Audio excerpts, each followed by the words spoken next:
So welcome back to my science lab, everybody. I do apologize for not posting videos for such a long time, so that's why I'm doing one now. Many of you might know the baking soda and vinegar reaction, which, as everybody knows, or I hope you do, produces foam, which is basically carbon dioxide bubbles. So today I'm going to experiment with that and see if I can make something cool, something like a lava lamp of some sort. So here I have some vinegar and some baking soda, and I'm not going to use those quite yet.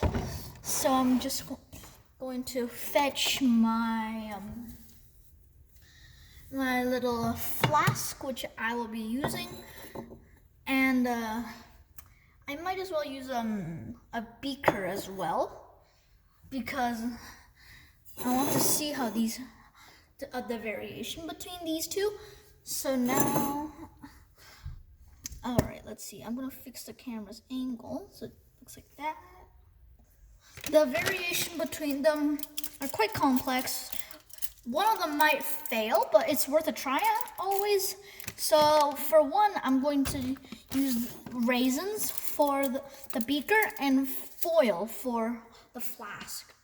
So I'm going to set those two aside, and I might as well get some diluted water, which I have right here is some diluted water. Now you don't want it's too strong because it could eat away at the raisins, and you will not want that. So let's work on the raisins first. I'm going to open the vinegar. All right, let's see. I need a utility knife.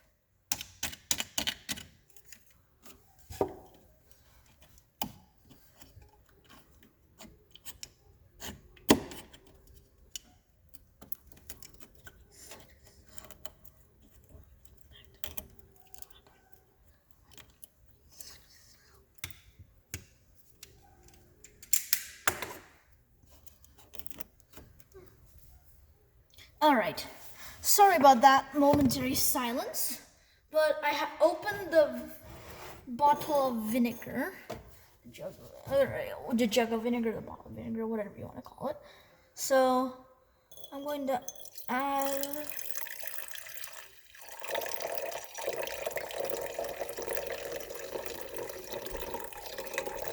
200 milliliters of vinegar, and the same for the flask. All right. Okay.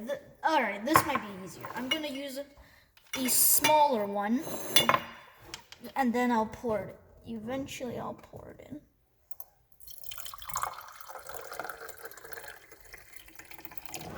in. All right. All right. Let's see. That's 100 milliliters. And then we'll have another 100 milliliters, and that should be good. There we go. That is 200 milliliters of vinegar. So now I'll set this one aside because I won't be needing it anymore. And all right. Okay, the vinegar will not be needed anymore. Nice to have some tissues right here and clean up the mess because you don't want a messy workstation. I might as well clean off the mini beaker because I will be needing it to measure baking soda.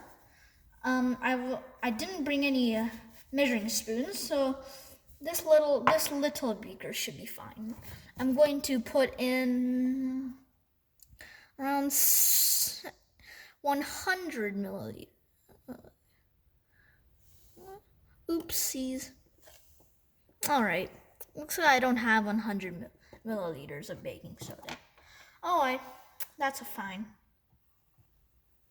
I'm going to pour some back in. I'm going to see.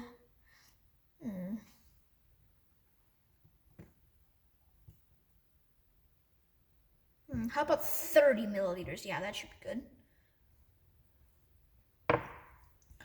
Okay, the raisins. This is around approximately 30 milliliters.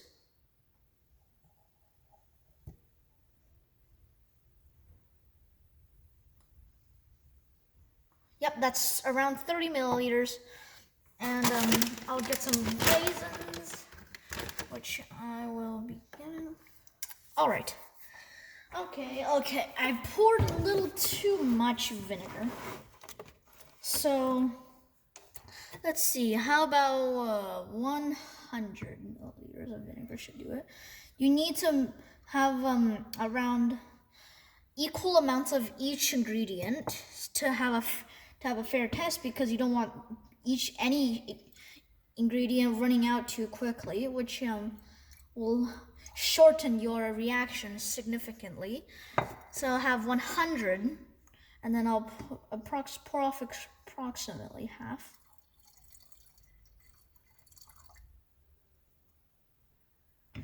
All right. Better to have measuring spoons, but that should be good enough. All right. Now I'll pour all the way to the 200 milliliter mark with water, and the bottled drinking water should do it, because you don't want to, as I said, too dilute.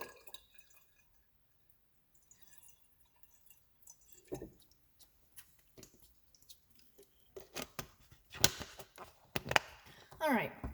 Okay. All right, that's a little bit dim. Let's see. Let's zoom out a little bit, move it back. I'll turn on the lights. Okay, how's that? Now I'll set that aside. Okay. All right, I'll get a little bit of raisins. All right. Hold on. Yes, that should be good. Make sure the raisins are all separate, or else they get too heavy to be lifted up by the gas bubbles, which I'm probably spoiled what's going to happen right here. All right. So now I will put in raisins. All right. All right, now let's see what happens when I pour in baking soda. Oopsies, that might be a little bit too much. All right, that's fine. Accidents can happen. All right, let's see. All right, some of the raisins are floating. Yes, some of them are floating. Yes, that's very good. I'm going to see if I can get myself a rag of some sort. All right. Got a rag. Better to keep one around your lab station, which, can you see that's one of the raisins are floating, a couple raisins are floating? That's because the smaller ones, the wrinkles in it, are being filled in with the carbon dioxide bubbles. So, yeah, and that's why it floats, and when the bubbles disappear, they sink back down, which make it look just like a lava lamp. Okay, this is one of my favorite experiments, and yeah, I can't believe I haven't thought of this experiment when I first started my channel, which was in October, I think. All right, let's see. Okay, I'll wipe off the ring stand. All right, what a mess. All right, lots of baking soda that's been unused, that's lying around here. All right, that should be good enough for me to keep going, because I don't want to waste my time cleaning right now. All right, I'll stick away the rag, and once again, 30 milliliters of baking soda.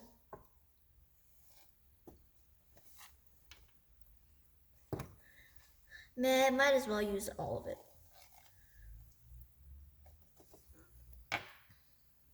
which gives us around 50 milliliters of baking soda. So now for the flask. I'm gonna rip apart some pieces of foil, make it wrinkly like the raisins. Aluminum foil is lighter than raisins. However, aluminum foil is smoother than raisins. All right. I'm gonna just curl it up into little balls.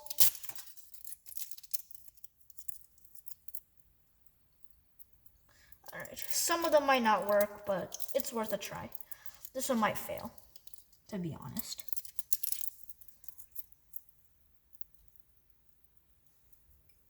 All right. I would recommend having these things done when you start, so you don't waste so much time.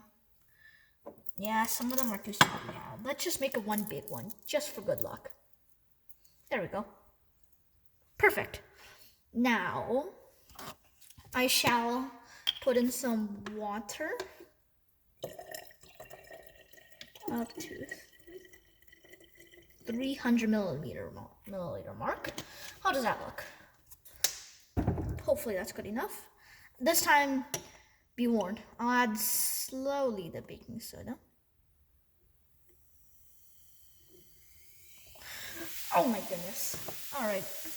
Bad luck again. All right. Okay.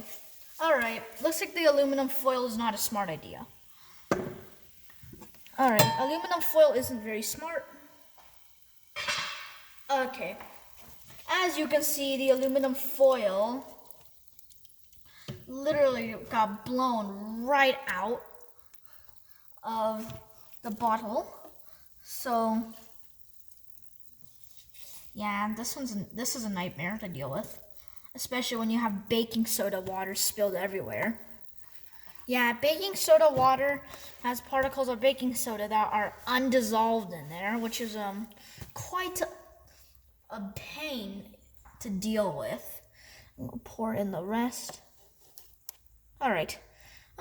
Next time next time when I do this, add some less baking soda.